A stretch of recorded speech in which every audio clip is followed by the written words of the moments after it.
Doctor Mohan Yadav क्या कुछ कह रहे हैं, सुनिए।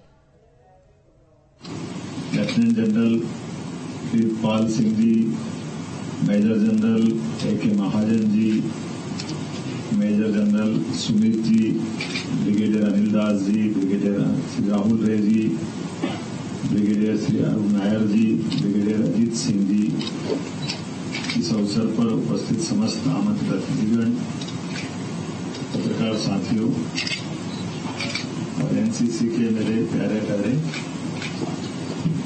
छोटे भाई बहनों,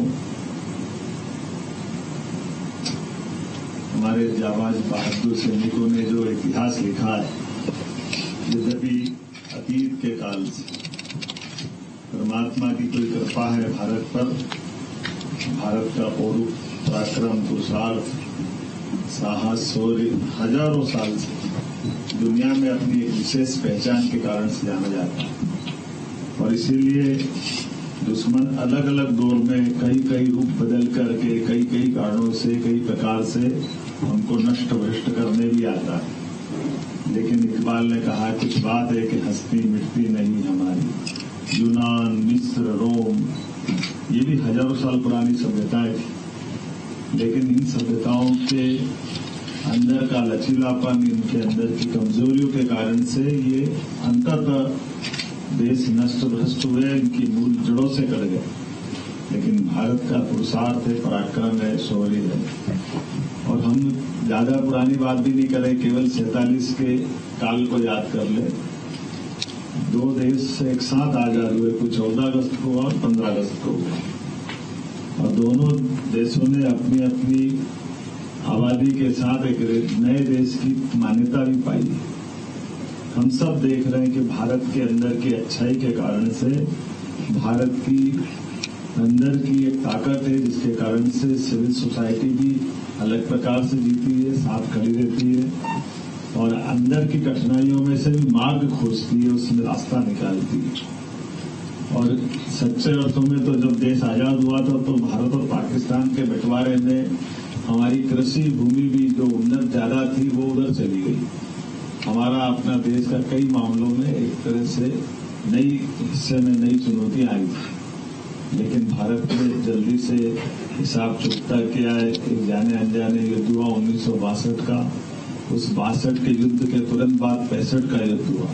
62 का युद्ध हमको असावधानी की अवस्था में मिला, जब हम थोड़े लापरवाह हुए थे। लेकिन ये बात सही है कि 62 के युद्ध में भी सैनिकों ने जो पराक्रम पुरुषार्थ दिखाया, सीमित संसाधन, पुराने हथियार, लेकिन दिल का जज्बा ऐसा था कि क्या गजब ढाया है। लेकिन काल के प्रवाह में तुरंत बाद लाल बहादुर शास्त्री जी के समय 65 का जब युद्ध हुआ है, तो ये दुश्मन को एक बार नहीं, दो बार नहीं, तीसरी बार कारगिल कर किसी को उसके घर में घुस करके मारने की शुरुआत हुई 65 के युद्ध से। जब हमारी सेना ने लाहौर तक अपना तिरंगा फहराने की स्थिति बनाई, हमने तो समझ लिया था कि इसमें दम नहीं है। लेकिन ये भी बात सही कि हम अपनी सीमा भी जानते हैं, मर्यादा भी जानते हैं। दोबारा मौका आया कि ये बार बार मानेगा नहीं, तो 1 के 2 करने का एक नया देश पाकिस्तान को 2 टुकड़े करके हमने 1971 की लड़ाई जीती। और ये तीसरा युद्ध एक तरह से 99 का कारगिल वाला वाकई अद्भुत था। दिल्ली की असावधानी की बेटी ने कविता में जोड़ी, निंद्रा टूटी, निंद्रा नहीं टूटी बेटा, ये हमारी आंखों में धूल झोंकने का काम हुआ। हमारी आंखों में धूल झोंकी गई। हम तो भरोसे से थे, प्यार बांटने, प्यार लुटाने वाले लोग। इसने अपने उस हजारों साल पुरानी परंपरा को निभाया, जो स्वर्गीय भारत रत्न अटल बिहारी वाजपेयी जी के शब्दों में कि सब कुछ बदल सकते हैं लेकिन पड़ोसी नहीं बदल सकते। तो पड़ोसी का धर्म निभाने के लिए हम तो प्रेम लुटाने गए, लेकिन जिस देश की नींव में ही षड्यंत्र है, छल है, कपट है, बेईमानी, तो उसके कारण से उससे उम्मीद करना कि वो सही चलेगा। हम यशस्वी प्रधानमंत्री के लिए जोरदार ताली बजाओ, जिन्होंने ऐसे देश के साथ कैसे व्यवहार करना चाहिए। माननीय नरेंद्र मोदी जी ने कारगिल दिवस अवसर पर इसको भी स्मरण करना चाहिए। कारगिल का युद्ध हमको अपनी सीमाओं की रक्षा करना, सीमाओं में सीमित संसाधनों के बीच भी कुशलता के साथ विजय प्राप्त करने का एक अद्वितीय इतिहास लिखने का मौका देता है। जब दुश्मन चुनौती की तरह चट्टान पे बैठा और जो आपने कहा वो घुसपैठिया के रूप में आता है, वो अलग से छल करके हमारे सामने आ रहा है।